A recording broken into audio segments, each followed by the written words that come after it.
जय सियाराम. मी आहे रंजना. तुम्ही पाहता रंजनास किचन. आज आपण बनवणार आहोत आजीच्या पारंपरिक पद्धतीची मसाल्यात सोयाबीन ग्रेव्ही. घरगुती मसाल्याचा खमंग स्वाद, भन्नाट चव आणि जुन्या आठवणी करून देण्याची ही रेसिपी आहे. तर चला जाऊया किचन मध्ये आणि बनवूया आजीच्या पद्धतीची मसाल्यात सोयाबीन ग्रेव्ही. मसाल्यात सोयाबीन करण्यासाठी इथे मी 2 मेजरिंग कप सोयाबीन घेतले आहे. आता यामध्ये आपण 1 ग्लास पाणी टाकून घेऊया व हे उकळत ठेवून घेऊ. मसाल्यासाठी इथे मी 2 कांदे घेतले आहे व अर्ध्या वाटीला थोडं कमी इथे मी खोबरं घेतलं. आता आपण अगोदर कांदा व खोबरं कापून कढईमध्ये भाजून घेऊ.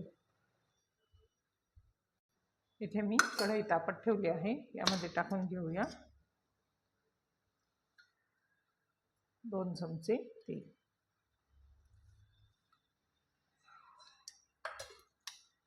टाकून घेऊया आपण हा चिरलेला कांदा.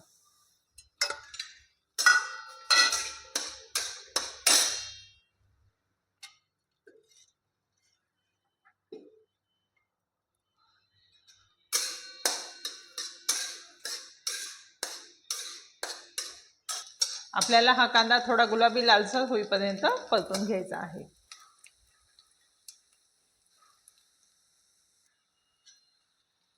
इथे आपला कांदा आता भाजला आहे. आता आपण काढून घेऊ.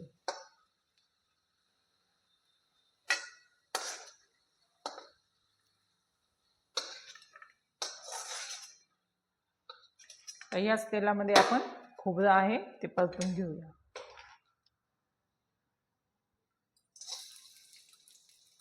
खोबरं आपल्याला थोडं रंग बदलला की लगेच काढून घ्यायचे. थोडं आपल्याला जास्त लालसर खोबरं करायचं नाहीये. थोडं गुलाबीसर झालं की लगेच आपण काढून घेऊ.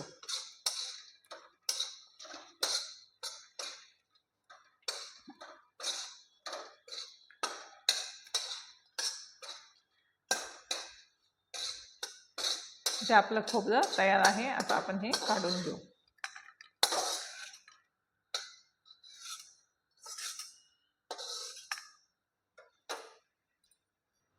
मसाला करण्यासाठी इथे मिक्सरच्या भांड्यामध्ये मी 1 इंच आलं घेतलं आहे. आता ह्यामध्ये आपण हे भाजलेलं खोबरं आहे हे अगोदर आलं व खोबरं वाटून घेऊ.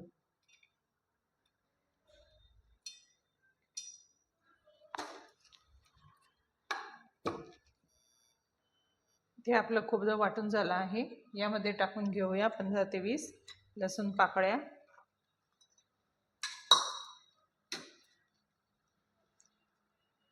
भाजलेला कांदा,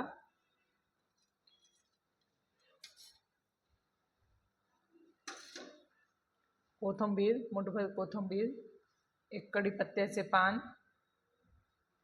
व इथे मी 1.5 चमचा हा महाराष्ट्रीयन मसाला, याची रेसिपी मी तुमच्या सोबत अगोदर शेअर केली आहे. इथे मी 1.5 चमचा काळा मसाला घेते. आता याचं आपण थोडं पाणी टाकून बारीक वाटण करून घेऊ. इथे आपला हा मसाला वाटून तयार आहे. आता आपण हे जे सोयाबीन उकळले होते यातल्या पाण्यातून आपण हे पिळून काढायचे आहे. यातलं पूर्ण पाणी काढून घ्यायचं आहे व याचे बारीक तुकडे करायचे. पण अगोदर हे सोयाबीन असं बारीक कट करून घेऊया.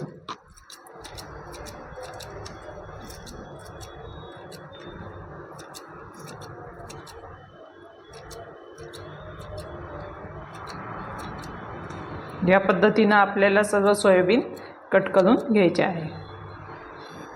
आता याच कढईमध्ये आपण ज्या कढईमध्ये कांदा खोबरं भाजलं आहे याच कढईमध्ये आपण अजून तेल टाकून घेऊ. इथे मी 1 चमचा तेल टाकते. यामध्ये आता हे मसाल्याचं वाटण आहे ते आपण टाकून घेऊया. तर ह्याच कढईमध्ये आपण हा मसाला टाकून घेतला आहे. यामध्ये मी 1 चमचा एव्हरेस्ट मटन मसाला. कोणत्याही मसाल्याची भाजी करताना तुम्ही एव्हरेस्टचा मसाला टाकला तर त्या मसाल्याच्या भाजीची चव छान येते.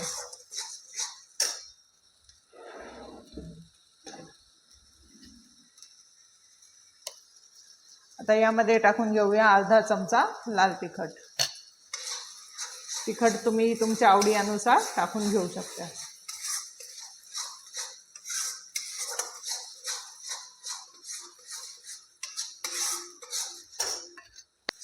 हा मसाला आपल्याला 1 ते 2 मिनिटं थोडं तेल सुटस्तोवर परतून घ्यायचा आहे.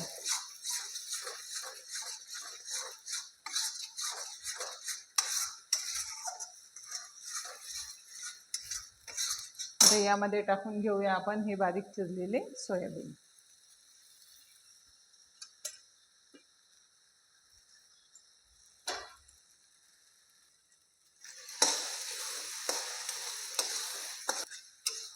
एक मिनिट आपल्याला हे सोयाबीन थोडे परतून घ्यायचे आहे. तर यामध्ये टाकून घेऊया आपण पाणी. मी इथे थंड पाण्याचाच वापर करते.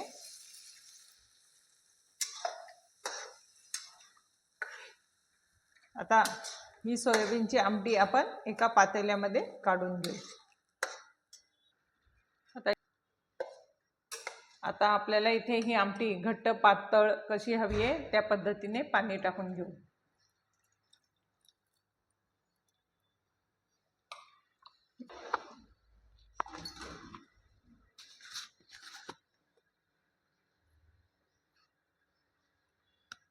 आता आपण टाकूया चवीप्रमाणे मीठ.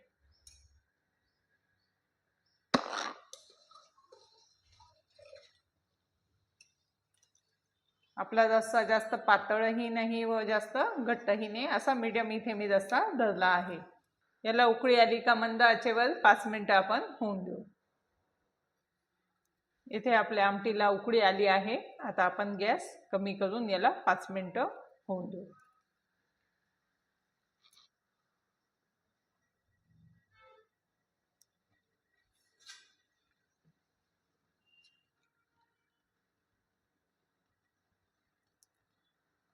यावर आपण झाकण ठेवूया.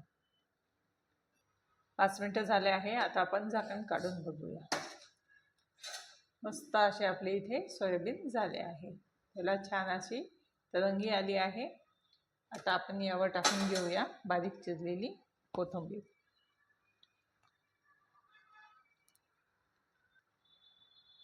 आपली मसाल्यातली सोयाबीनची भाजी तयार आहे. तुम्हाला माझा हा व्हिडिओ आवडला असेल तर याला लाईक, शेअर व सबस्क्राईब करा व बेल आयकॉनचे बटन दाबा, जेणेकरून माझे नवीन व्हिडिओ तुमच्यापर्यंत पोहोचतील. धन्यवाद.